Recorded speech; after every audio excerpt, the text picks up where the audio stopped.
au Cameroun. Le secteur privé a contribué à hauteur de 0,3 points de la croissance du PIB au troisième trimestre 2023, selon l'Institut national de la statistique.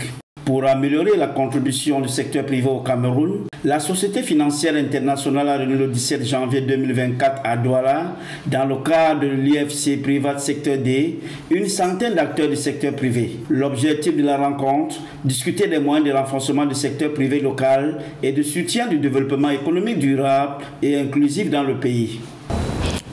Les urgences sont comme je vous dis, de rencontrer donc ces acteurs du secteur privé et de comprendre et de connaître quels sont les différents projets qu'ils ont et voir quels sont les différents besoins en financement qu'ils ont et voir dans ces termes comment est-ce que la SFI peut intervenir et voir aussi est-ce que l'État a un rôle à jouer en termes d'amélioration du climat des affaires. À ce jour, le portefeuille d'engagement de la SFI au Cameroun s'élève à 144,6 milliards de francs CFA, soit 242 millions de dollars. Ces investissements sont principalement réalisés dans les domaines des infrastructures numériques, des chaînes de valeur agricoles et de l'accès au financement pour les PME.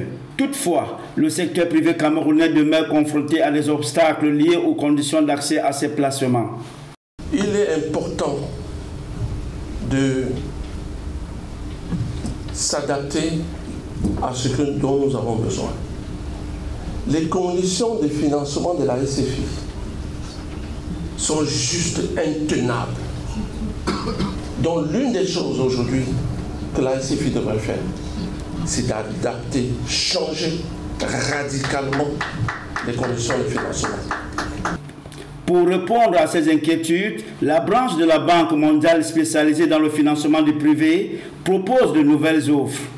L'accès au financement de la SFI doit être vu dans un contexte de comment est-ce que nous pouvons aider les entreprises. Et nous avons réalisé que, par exemple, en ayant plus de personnel ici à Douala, ça permet d'avoir un meilleur dialogue et donc d'accélérer les délais, d'aller beaucoup plus vite et de décaisser nos fonds beaucoup plus rapidement.